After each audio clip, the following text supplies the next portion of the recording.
एक चरित्र है राजा भोज का। पृथ्वी के एक ऐसे राजा हुए, राजा भोज। एक माता अहिल्या बाई होलकर और दूसरे राजा भोज। ये दो शंकर के ऐसे उपासक हुए जिन्होंने अपने जीवन में एक काम करा कि शंकर भगवान के मंदिरों का जीर्णोद्धार करवाना और शंकर भगवान के मंदिरों का निर्माण करवाना।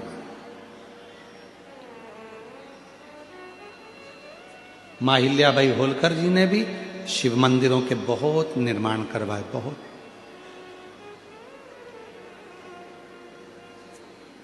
पर आज खुशी इस बात की है, एलईडी बंद पड़ी हैं, एलईडियां चालू करवाई है।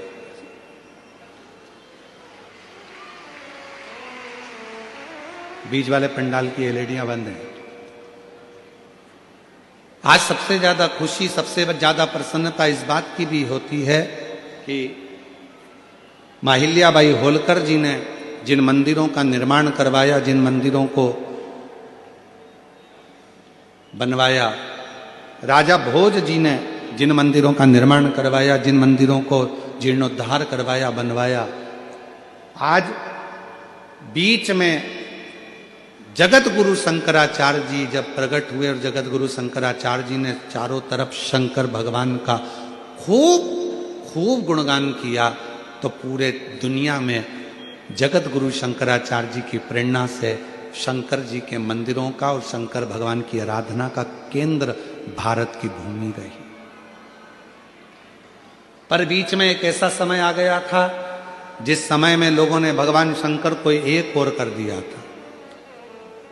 शिव मंदिर लोग नहीं जाते थे, शंकर जी की आराधना नहीं करते थे, शंकर मंदिर में पूजन नहीं करते, केवल सोमवार को चले जाते या प्रदोष को चले जाते या सावन महीने में चले जाते या शिवरात्रि पर चले जाते।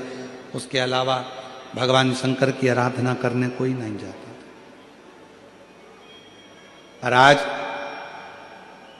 जो मां अहिल्याबाई होलकर ने जो मंदिर बनवाए, जो राजा भोज जी ने मंदिर बनवाए, जो जगत गुरु शंकराचार्य जी ने अपना पथ निश्चित करा, आज देखकर बड़ी खुशी होती है कि पूरे भारत की मेरी जीजियां, मेरे जीजा, मेरी बेटियां, बेटे और मेरे बुजुर्ग माँ बाप आज जिन शंकर जी के मंदिर में लोग ताला लगा कर रखते थे, आज शंकर जी के मंदिर में अपार भीड़ पड़ी हुई है।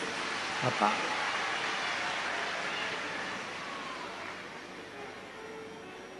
भीड़ पड़ी। शिव मंदिर तक लोगों ने जाना प्रारंभ किया और आज लोगों का दुख अपने आप मिटना धीरे धीरे प्रारंभ हुआ। क्यों? अगर मौका मिले तो गीता प्रेस गोरखपुर की शिव महापुराण लेकर आना और अपने घर में बैठकर पढ़ना। उसमें गीता प्रेस गोरखपुर की शिव महापुराण को पढ़कर देखना, तुमरुका जी भगवान शंकर के सम्मुख में, ईसर गोरा के सम्मुख में चंचुला देवी के पति को प्रेत योनि से मुक्त होने के लिए शिव महापुराण की कथा कहते हैं।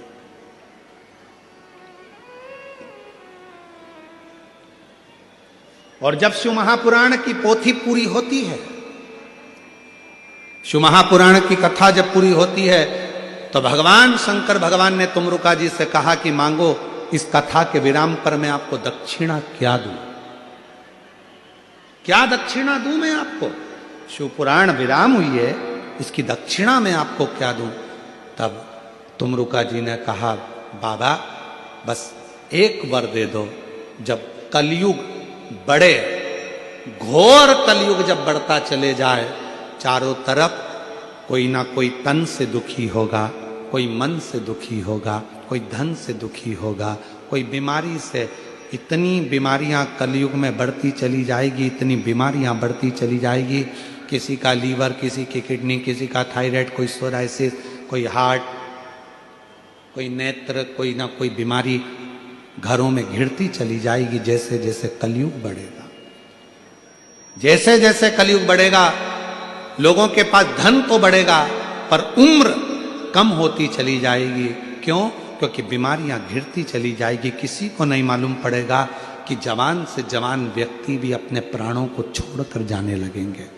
तब बाबा जब चारों तरफ कलयुग अपना पांव पसारे और बीमारियां लोगों को घेरने लगे, दुख लोगों को घेरने लगे, तकलीफें लोगों को घेरने लगे, तब मेरे बाबा अगर संसार का कोई मनुष्य शिव महापुराण की कथा में बैठकर कथा श्रवण करना प्रारंभ कर दे तो उसकी सारी दुख, बीमारी, तकलीफ, कष्ट दूर कर देना।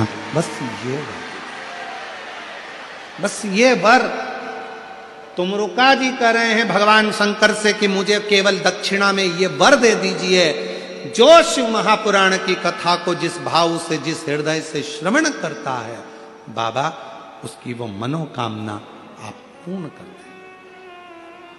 अब ये बात तो हो गई, तुमरुका जी ने कह दी। इतनी देर में मां पार्वती जी ईश्वर और गोरा के रूप में बैठी थी, तो तुमरुका जी ने उनसे भी कहा कि आप एक वर और दे दीजिए, एक वर और दे दीजिए। क्या वर? तुमरुका जी ने कहा ये वर दे दीजिए, कोई कन्या, कोई स्त्री, कोई नारी जिस भाव से कथा को सुनती है, मान लो वो अखंड सौभाग्यवती होकर कथा सुने तो भी वो अपने पति के लोक को जाए, और मान लो कोई बेधव्य हो गई, पति चला भी गया, या किसी की जिंदगी में कोई कुंवारा भी रह गई और उसका विवाह नहीं हुआ, तो भी अगर वो शिव महापुराण की कथा श्रवण कर ले तो उसको अपने पति और पिता शिवलोक की प्राप्ति हो, वो भटके नहीं और उसका कल्याण हो। ये शिव कथा। इसीलिए कलिकाल में शिव महापुराण की कथा की मूलता है।